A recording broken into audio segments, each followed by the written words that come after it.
सबने पूछा। माता कौशल्या जी दौड़ के आती है और जब रथ की तरफ देखती है ना तो वो दोनों घोड़े जो थे वो राम जी के बड़े प्रिय थे। बोलो जय श्री राम। माता कौशल्या जी को देख करके वो घोड़े हिनहिनाने लगे। माता कौशल्या को देख करके उनकी आंखों से आंसू झरझर बहने लगे। वो बेजुबान बोल नहीं सकते थे लेकिन उनकी आंखों से आंसू झरझर बहने लगे। अब वह मुंडी हिलाते हुए माता कौशल्या की तरफ हिना करके मानो जैसे वो बोलना चाहते हो कि माँ तू क्यों दौड़ के आई है, हमारे राम वन में चले गए लेकिन हम जिंदा अयोध्या में राम के बिना आ गए, ये हमारा दुर्भाग्य। माँ चली जाओ, राम वापस नहीं आएंगे, हमारे स्वामी राम लौट के नहीं आएंगे। माता कौशल्या जी ने सुमंत जी की तरफ देखा। माता कौशल्या की आंख में आंसू था। अब बड़े व्याकुलता से माता कौशल्या सुमंत जी को देख रही है, मानो जैसे वो पूछना चाहती हो क्या राम लौट के आया, क्या मेरा पुत्र, मेरी बहू सीता, मेरा लक्ष्मण लौट के आया है, क्या तीनों में से कोई भी एक भी लौट के आया है। वो समझ लेते हैं क्या अति औरत पूछे सब रानी और उतर न आवो बेकल भईबान, उतरे न आवो अति औरत पूछे सब रानी और उतर न आवो बेकल भईबान। जो रामचरितमानस पढ़ते हैं वो ध्यान देना सभी। जब कौशल्या जी ने सुमंत जी से पूछा, मां कौशल्या इतनी दुखी है कि उनके मुंह से आवाज नहीं निकलती। वो पूछना चाहती है, वो बोलना चाहती है लेकिन उनके मुंह से शब्द नहीं निकलते। लेकिन वो इशारे से पूछती है, सुमंत, हे मंत्री जी, क्या मेरे राम आए हैं, क्या लक्ष्मण आया है, क्या सीता आई है। तो सुमंत जी से भी कुछ जवाब देते नहीं बना। कौशल्या जी को देखकर, सुमित्रा जी को देखकर मंत्री सुमंत जी इतने व्याकुल हो गए, इतने दुखी हो गए, इतना रोने लगे। सुमंत जी की आंख से इतने आंसू बहने लगे कि उनको कुछ दिखाई नहीं दिया, उनको कुछ सुनाई नहीं दिया। सुमंत जी तो अपनी सुध-बुध खो बैठे। वो समझ ही लगते हैं क्या सुनगी न श्रवण नयन नहीं देखा कयहु कान तेहि तेहि सुने न श्रवण। सुमंत जी को सुनाई देना बंद हो गया, उनको कुछ सुनाई नहीं देता। सुने न श्रवण नयन नहीं देखा, उनको दिखाई नहीं देता। इधर उधर सुनाई देना बंद हो गया, दिखाई देना बंद हो गया। तो दोनों हाथ इधर उधर करके कहने लगे, अरे कोई मुझे मेरे राजा के पास ले चलो, कोई मुझे मेरे महाराज दशरथ के पास ले चलो, मुझे हाथ पकड़ के मुझे कोई मेरे मित्र दशरथ के पास ले चलो।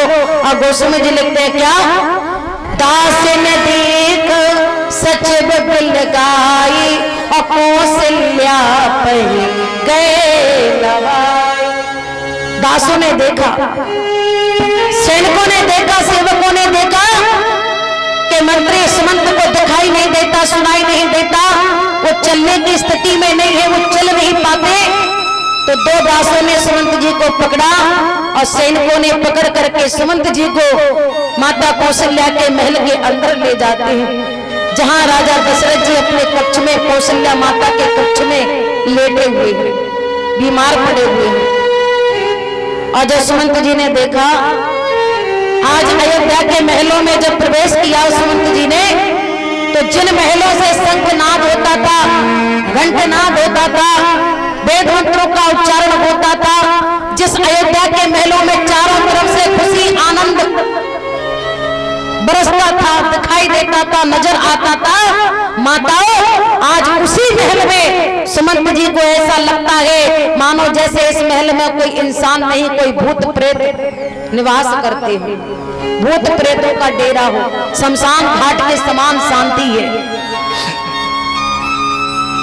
गोस्वामी जी लिखते हैं क्या सचिव आगे मन सुना सब विकल भयो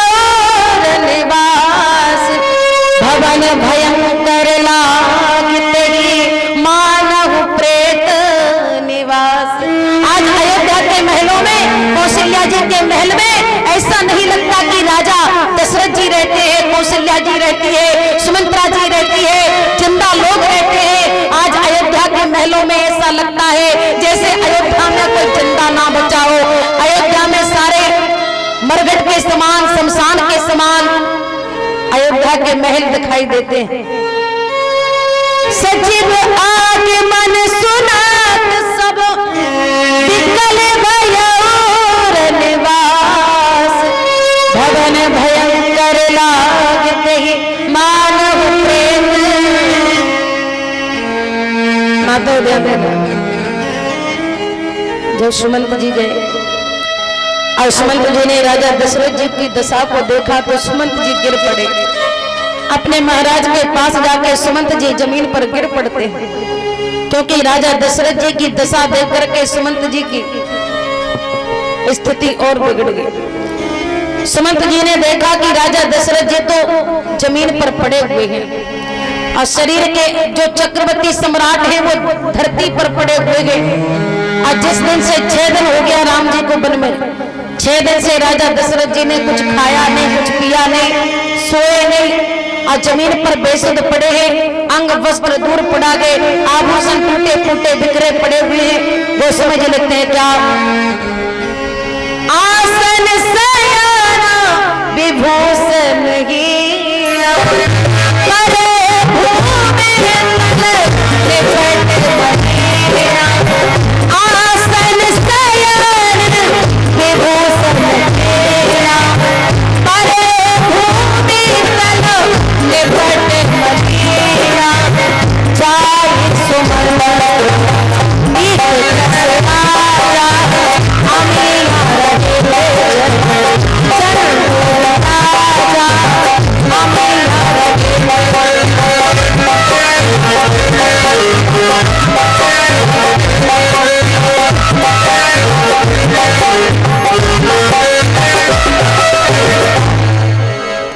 माताओं, महाराज दशरथ जी जमीन पर पड़े हैं, आंख बंद है और जमीन पर पड़े पड़े केवल ध्यान देना सभी माता। 6 दिन बीत गया, कितना दिन?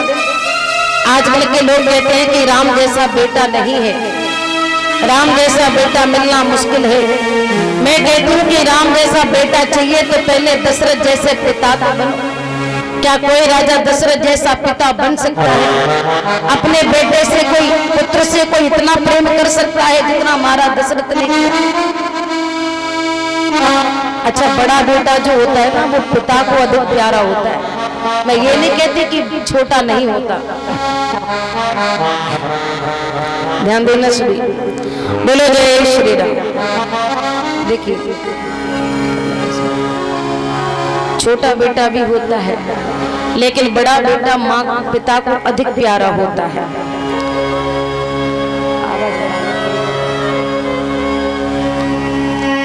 बोले ध्यानाथ की। महाराज दशरथ जी ने 6 दिन से कुछ खाया नहीं और जमीन पे बेसुध पड़े हैं। 6 दिन से महाराज के मुंह से 3 नाम के अलावा चौथा नाम नहीं निकला। 6 दिन से राजा दशरथ जी ने किसी से कुछ नहीं कहा। 6 दिन से राजा दशरथ के मुंह से 3 शब्द के अलावा चौथा शब्द नहीं निकला। शरीर के सारे आभूषण दूर पड़े, अंग वस्त्र दूर पड़ा गए और बेसुध जमीन पर पड़े हुए गए। 6 दिन से कुछ खाया पिया सोए नहीं, बस जमीन पे पड़े पड़े 3 नाम लेते हैं, राम राम राम। हाँ लक्ष्मण, हाँ सीता, हाँ राम राम राम राम। हे लक्ष्मण, हे सीता, हे राम। 3 शब्द के अलावा चौथा नाम नहीं निकला। राम राम राम, सीता, लक्ष्मण, राम। 3 शब्द आता बस बार बार। लेत सोच भरी छिन छिन छाती और जल जर पंख पर संपा। राम राम कही राम सनेगी। 3 बार राम कहते, राम राम राम। हे लक्ष्मण, हे सीता, हे राम। राम राम कही राम सनेगी, अपने कह राम लखन बह देगी। बस राम लक्ष्मण सीता और जब कौशल्या जी ने हाथ रखा, स्वामी मंत्री आए हैं, सुमंत जी आए हैं, तो जो राजा दशरथ जी 6 दिन से उठे नहीं थे, बोले नहीं थे, खाया पिया नहीं था, वो राजा दशरथ जी जैसे सुना कि सुमंत जी आ गए तो पालती मार के बैठ जाते और सुमंत जी का हाथ पकड़ के अपने पास बिठाते हैं। सहित सने गोद बैठारी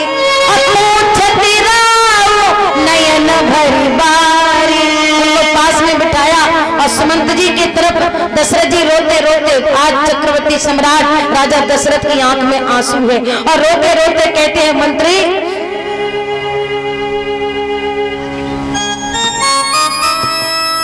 राम कुशल कहूं सखा सनेगी, अकह रघुनाथ लखन बे। बताओ सुमन, आज तक तुमने मेरा कोई काम अधूरा नहीं छोड़ा, मेरे हर आज्ञा का पालन किया है सुमन। मैंने तुमसे कहा था कि 4-5 दिन मेरे राम लक्ष्मण सीता को घुमा के वापस ले आना, क्या तुम मेरे राम को लौटा कर लाए हो? क्या मेरा राम वापस आया है? लक्ष्मण सीता कोई भी लौट के आया है? सुमंत जी ने महाराज दशरथ जी को प्रणाम किया और दशरथ जी ने कहा, सुमन चुप क्यों हो, कुछ तो बोलो मित्र। आज एक राजा तुमसे नहीं पूछता, एक मित्र तुमसे पूछता है, बताओ मेरा राम कहाँ? दशरथ जी कहने लगे, क्या आन फेर की बन ही सिधाई, आन फेर की बन ही सिधाई,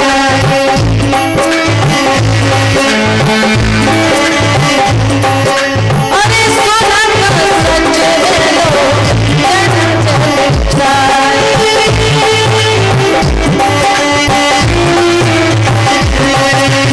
आन फेर की बन ही सिधाई, सच लो जन जन जाए।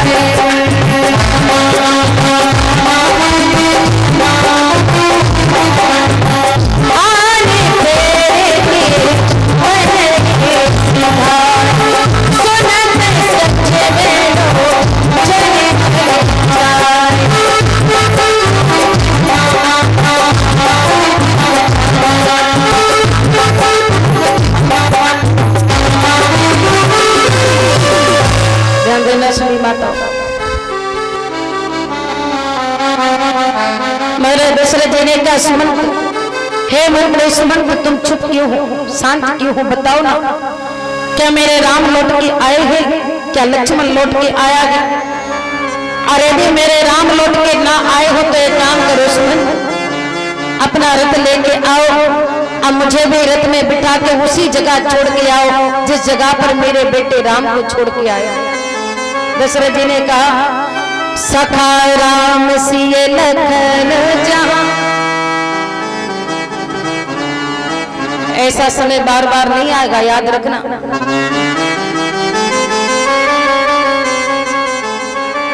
एक पिता अपने बेटे से कितना प्रेम कर सकता है, पिता कैसा होना चाहिए, एक पिता के हृदय में बेटे के पुत्र के प्रति कैसा प्रेम होना चाहिए। बोलो जय श्री राम, एक बार दोनों हाथ उठा करके जय श्री राम, जय श्री राम, जय श्री राम। दशरथ जी ने कहा, सुमंत, सखा राम सिए लखन जहां, पहुंचाओ, अनाहित चाहत चलन अब, प्राण कहो सती भाव। हे सुमंत, या तो मुझे रथ में बिठा करके आप राम के पास छोड़ के आओ, और नहीं तो मर करके मेरा प्राण राम के पास जाएगा, या तो मैं जिंदा राम के पास जाऊंगा। सभी शांति बना के बैठो, बोलो जय श्री राम। सखा राम सिए लखन जहां, हे मित्र सुमंत, जिस जगह पर मेरे राम को छोड़ के आए हो ना, मुझे भी रथ में बिठाओ और उसी जगह छोड़ के आओ, और नहीं तो मेरा प्राण जाएगा।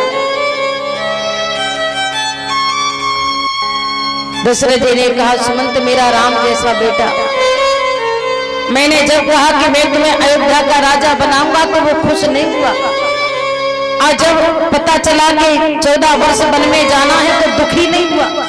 मेरे बेटे ने एक बार मुझसे नहीं पूछा कि पिताजी मुझे वन में क्यों भेज रहे हो, मैंने क्या गलती की, मैंने क्या गुनाह किया, मैंने क्या अपराध किया। मेरे बेटे राम ने एक बार मुझसे प्रश्न नहीं किया। मेरे पुत्र राम ने एक बार पलटकर भी मुझसे नहीं पूछा कि पिताजी आप तो मुझे अयोध्या का राजा बनाने वाले थे और राजा नहीं बनाया, और आपने मुझे 14 वर्ष का वनवास दे दिया। अरे राजा नहीं बनाना था कोई बात नहीं, लेकिन 14 साल का वनवास क्यों दिया? क्या आज का बेटा ऐसा हो सकता है? और ऐसा बेटा मैंने जाने दिया। राम जैसे बेटे को मैंने अयोध्या से निकाल दिया। राम जैसे पुत्र को मेरे जैसे अभागे पिता ने, मेरा राम जैसा बेटा, और मैं राम का पिता बनने के योग्य नहीं था। अरे सोच बिछुरत गए न प्राण,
एक बार सभी लोग कहे जय श्री राम, जय श्री राम, जय श्री राम।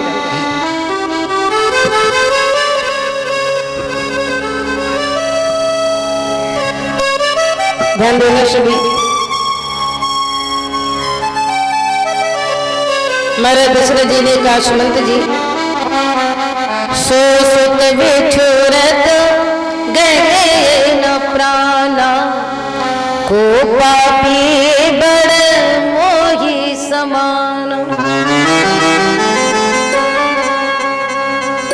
राम जैसा बेटा जिसको मिला हो, राम जैसा बेटा जिसको मिला हो, मैंने राम जैसे बेटे को घर से निकाल दिया।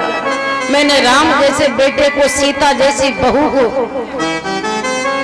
लक्ष्मण जैसे बेटे को घर से निकाल दिया, अयोध्या से निकाल दिया।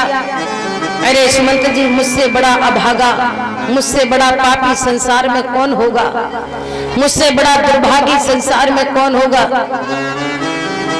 मेरे राम जैसे बेटा, मेरा राम जैसा बेटा को मैंने घर से निकाल दिया। राम जैसा बेटा चला गया और फिर भी मैं जिंदा बैठा हूं, फिर भी मैं मरा नहीं, तो मुझसे बड़ा अभागा था।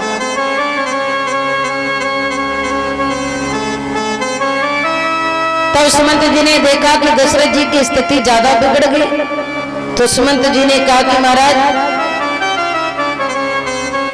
सचिव धीर धरी कहे मृदुबानी, महाराज तुम पंडित ज्ञानी,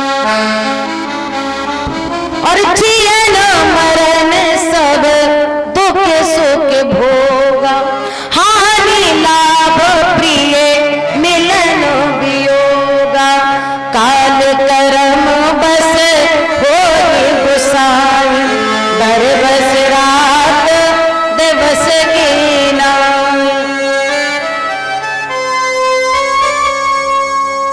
अरे महाराज, वीर सुधीरे धुरंधर देवा, साधु समाज सदा तुम सेवा। अरे आपके जैसा ज्ञानवान, आपके जैसा योग विद्वान महाराज तुम जैसे ज्ञानी आपके जैसा योग यदि इस तरह से विलाप करेगा, ऐसे धैर्य खो देगा, तो संसार का क्या होगा महाराज। धीरज रखिए, सब ठीक होगा। राम फिर आएंगे, 14 साल बीत जाएंगे, राम लक्ष्मण फिर आएंगे, आप बस धैर्य रहिए। धीरज धैर्य विवेक विचारी। बोलो जय श्री राम। रामचरितमानस में लिखा है, महाराज सुमंत जी समझा रहे हैं, आप बस धैर्य रखिए, धीरज रखिए, शब्द रखिए, 14 साल बाद राम लौट के। धीरज धैर्य विवेक विचारी, छाड़िया सोच सकल हितकारी। सुमंत जी ने कहा, अब सुनिए, अरे हम राम से कितना प्रेम करते हैं, जो प्रेम राम को अयोध्या में नहीं मिला, उससे ज्यादा प्रेम अयोध्या से निकलने के बाद श्री राम को मिला।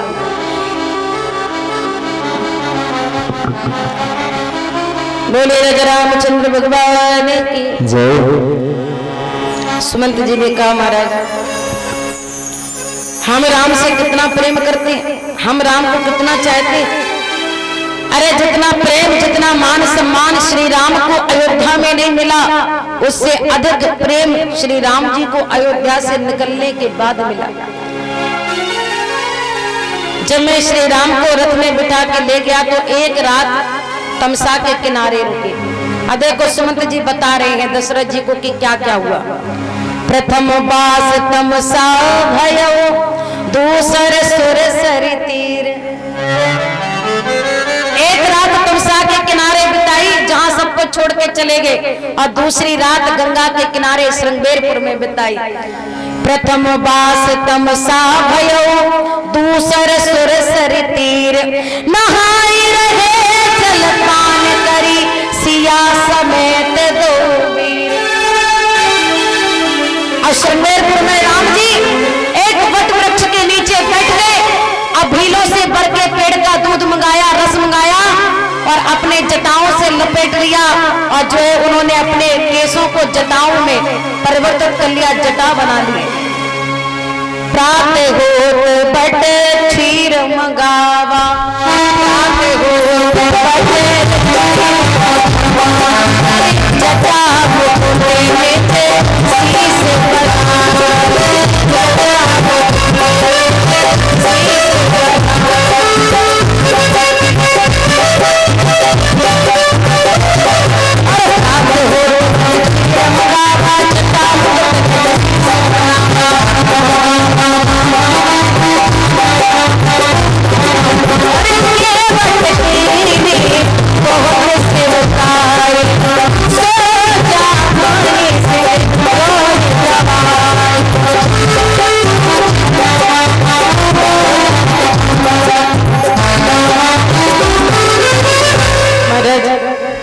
राम जी ने जब दशरथ जी ने सुना कि राम ने जटा बना ली, तो राम राम कह के दशरथ जी धरती पर गिर पड़े।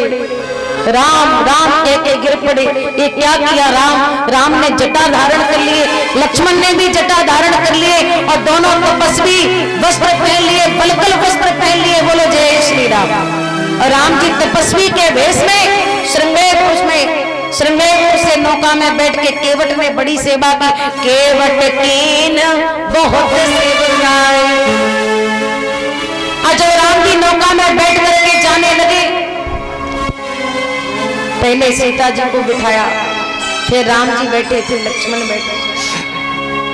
माताओं, सुमंत जी कहते हैं, हे राजा दशरथ महाराज, बोलो जय श्री राम।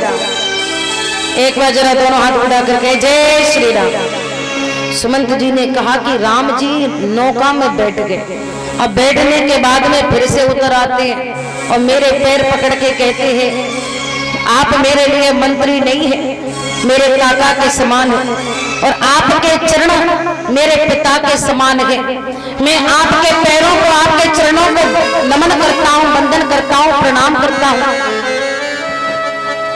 हे काका सुमंत, जब तक मैं अयोध्या में रहा, प्रातः काल उठ के रघुनाथा, मात पिता गुरु नाम वही माता। मैं जब तक अयोध्या में था, तब तक मैं सवेरे उठ के पिता को प्रणाम करता था, लेकिन अब मैं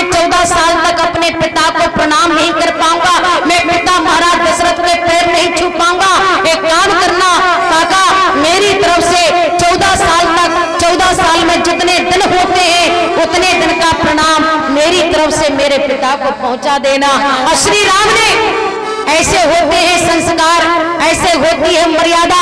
श्री राम अयोध्या के राजकुमार थे, चक्रवर्ती सम्राट के पुत्र थे, राजा दशरथ के पुत्र थे, लेकिन श्री राम ने सुमंत जी के पैर पकड़ लिए और मंत्री सुमंत को प्रणाम करके कहा, बोले तात प्रणाम तात सन कयहु, बार बार पद पंकज गयहु, सन मग मंगल कुशल हमारे, कृपा अनुग्रह पुण्य तुम्हारे।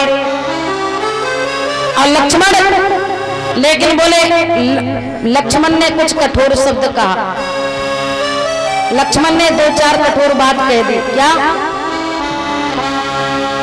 बोले? लखन कहे कछु बचन कठोरा,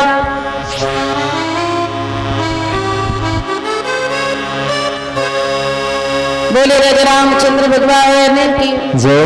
माता सुमंत जी ने कहा कि राम जी ने तो प्रणाम भेजा है और सीता जी ने भी प्रणाम भेजा है, लेकिन लक्ष्मण जी ने 2-4 कठोर शब्द कह दिया। लखन कहे कछु बचन कठोरा, बरज राम पुनि मोहि बहुरा। जब लक्ष्मण जी कुछ कहने लगे तो राम जी ने लक्ष्मण का मुंह बंद कर दिया और मुझे कसम दे दी कि जो लक्ष्मण ने पिताजी से कहा गया काका जी मेरे पिता को जाके मत कहना। बार बार मुझे शपथ दिवाई, कहे भी न तात लखन लड़काई। ये लक्ष्मण तो बच्चा के बालक है, इसकी बातों पर ध्यान मत देना और जो लक्ष्मण ने कहा वो पिताजी से मत कहना। अब बस गोस्वामी जी लिखते हैं क्या, रघुकुल तिलक चले लगी भाई,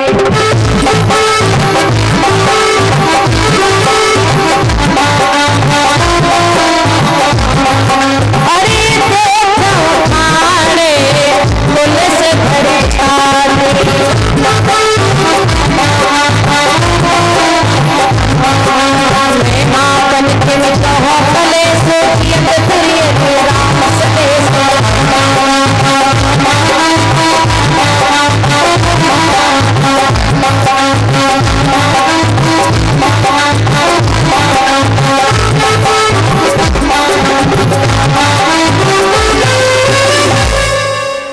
रामचंद्र भगवान की।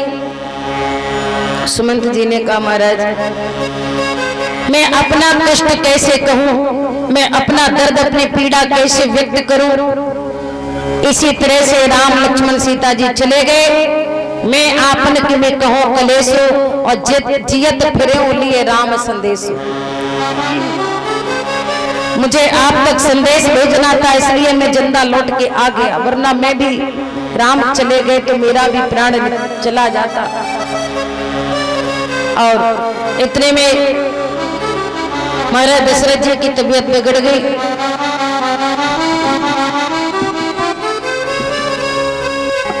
सुनत बचन उठ बैठ भुआलो, मनि विहीन जन व्याकुल व्यालु। जैसे मणि के बिना फड़ी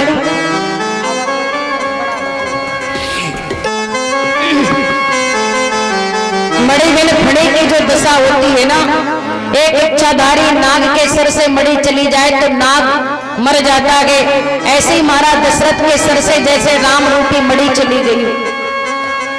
महाराज दशरथ जी की तबीयत बिगड़ गई। बिन पतराओ बिकल बहु भांति, भई जुग सर से सिराती न राती। तापस श्राप अन्य सुध आगे, कौशल्य की सब कथा सुनाई। अच्छा एक बात बताइए, जितने भी लोग बैठे हो आप, अच्छे कर्म जिंदा रहते हैं तो अच्छे कर्म याद आते हैं, और जब मरने लगते हैं तो बुरे कर्म याद आते हैं। जब जिंदा रहते हैं तब अपनी बुराई दिखाई नहीं देती, तब अपनी बुराई नजर नहीं आती। अपनी बुराई तो कब नजर आती है जब यमराज के दूत सर पे आके खड़े हो जाते हैं। अच्छाई जब तक जिंदा रहते हैं तब याद रखते हो, और बुराई कब याद आती है? जब मरने लगते हो। अब जब दशरथ जी मरने लगे, मृत्यु सैया पे आ गए, तब दशरथ जी को श्रवण कुमार के जो अंधे माता पिता थे ना, उनका श्राप याद आ रहा है। और जो श्रवण को उन्होंने मार दिया था, श्रवण कुमार को, और श्रवण के अंधे माता पिता का चेहरा याद आ रहा है। जब व्यक्ति मरने लगता है ना, तो अपने पाप याद करता है कि मैंने कितनों का गला काटा, मैंने कितनों को धोखा दिया, मैंने कितनों का पैसा लूटा, मैंने कितनों की चोरी डकैती, मैंने माता पिता को कितना कष्ट दिया, मैंने परिवार को, पत्नी बच्चों को कितना दुख दिया, मैंने नाते रिश्तेदारों के साथ कैसा प्रेम व्यवहार किया, मैंने कितना बुरा कर्म किया, मैंने कितना अच्छा कर्म किया। तो मरते वक्त अच्छा कर्म याद नहीं आता, बुरा कर्म याद आता है। और जब मरने लगे तो बुरा कर्म याद करने से क्या फायदा? अब तुम मर ही रहे हो तो कितना भी याद कर लो तो किस काम का है? तो बुरे कर्म जिंदा में याद करो और अच्छे कर्म मरते वक्त याद करो। अब जीते जी बुराई नजर आ जाए ना, तो उस बुराई को खत्म करके अच्छाई करोगे। अब जब मरने लगोगे तो बुराई याद तो कर लोगे, लेकिन उन बुराइयों को सुधार नहीं सकते। आइए एक बार भगवान का नाम ले सभी लोग, बोलिए।